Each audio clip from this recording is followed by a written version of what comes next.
I guess today pag-uusapan ulit natin itong price action dito ni Pi as well as itong kay Baby. Binigyan natin ito ng update noong mga nakaraang araw. Mention natin dito yung potential resistance. After that, ito, tinamaan and nagkaroon ng pagbagsak ng presyo. No? So, sisilipin ulit natin dito yung probabilities, no? Kung saan nga ba yung pullback niya, if ever magkaroon ng retracement, yung mga golden ratios, pag-uusapan natin dito kay Baby. And itong kay Pi, meron tayo ditong bots, no? And share ko na rin ito sa ating Telegram group, and you can just check this one. Pag-uusapan natin yan guys dito sa video natin today, as well as itong campaign na pwede kayo makakuha for new users, no? Gamit itong application na ito, tapos itong NavX, no? So bago tayo dito magsimula, kung hindi nyo pa na-like itong video na ito, please like this video first, subscribe yung YouTube channel natin, turn on the bell icon para ma-notify kayo dito sa mga updates natin na ginagawa sa ating YouTube channel guys, no? So for now, ito yung presyo ni Pi in PHP. Within 24 hours, nagkaroon siya ng pagtaas ng presyo around 38. Bumagsak siya ng 36.87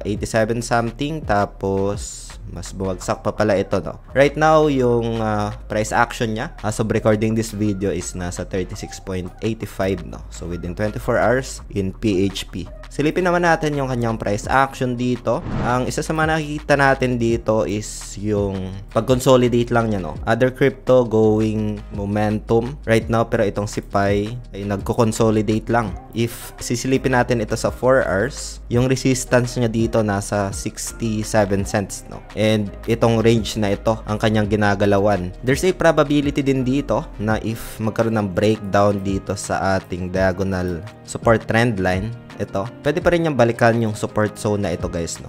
Around 59 cents. Pero if ever na i-respect niya ito, since 50 EMA, itong kulay pula na linya na ito ay nare-respect naman, pwede niyang i-retest ulit yung previous resistance dito nasa 67, 68 cents, no? So this is for Pi, and if ever na mabasag niya yan, previous highs pa rin yung magiging next resistance natin dito. If ever na magkaroon ng breakdown, I'm looking for a potential retest dito sa dating support niya. This will act as base support if ever na magkaroon ng pagbagsak ng presyo, no? So this is for Pi right now.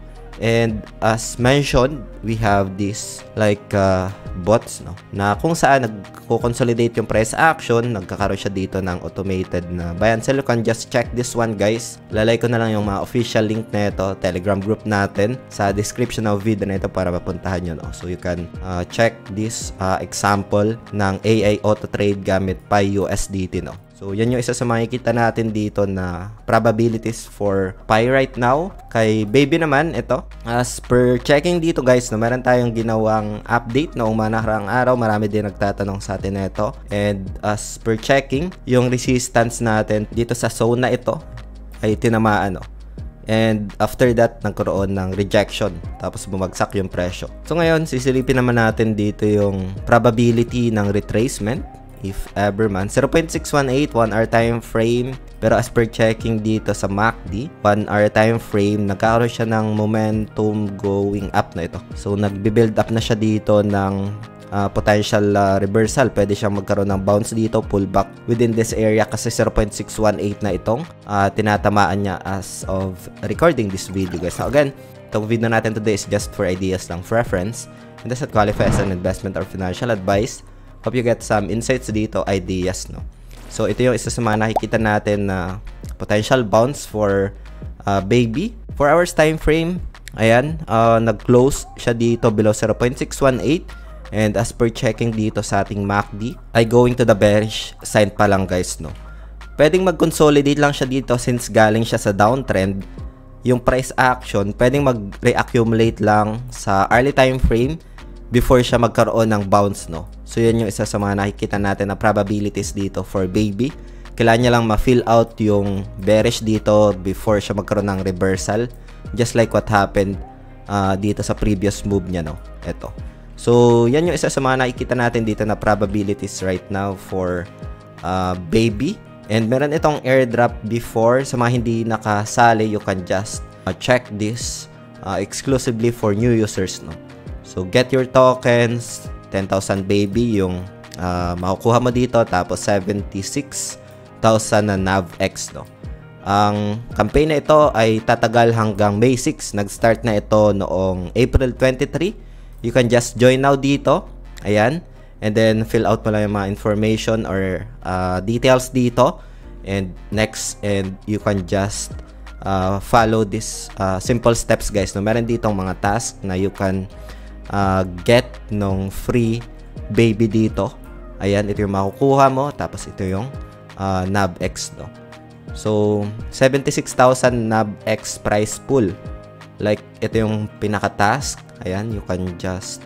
Ang dami ditong campaign na ongoing, competition roles. Andito naman sa baba, prize eligibility requirements and other updates dito, guys, no? So, you can join dito if you are interested. And yung official link naman na ito, guys, lalay ko na lang sa description ng video na ito para mapuntahan nyo. And para na rin makayo sa mga phishing links online, no? So, pwede nyo itong i-check. And sa tingin nyo dito, guys, you can just get this baby and NABX, no? So, yun. Hope you got some insights dito, guys. You can join sa ating Telegram group. And nandito naman yan sa ating Telegram group for the elite traders para sa on-the-spot na kwentuhan, no? So, you can just join. Andito yung mga updates for the price action. We share dito ng mga ideas. And yung mga questions niyo on the spot, you can ask dito and answer right away, guys, no? So, yun. Yun lang for today, guys. Hope you get some insights dito sa video natin. If hindi nyo pa napapanood yung mga video natin, ideas, lalay ko na lang, guys, dito sa screen. And see you sa video na yun, guys. So, maraming salamat ulit sa panunood. Ingat tayong lahat. Peace out. Bye for now.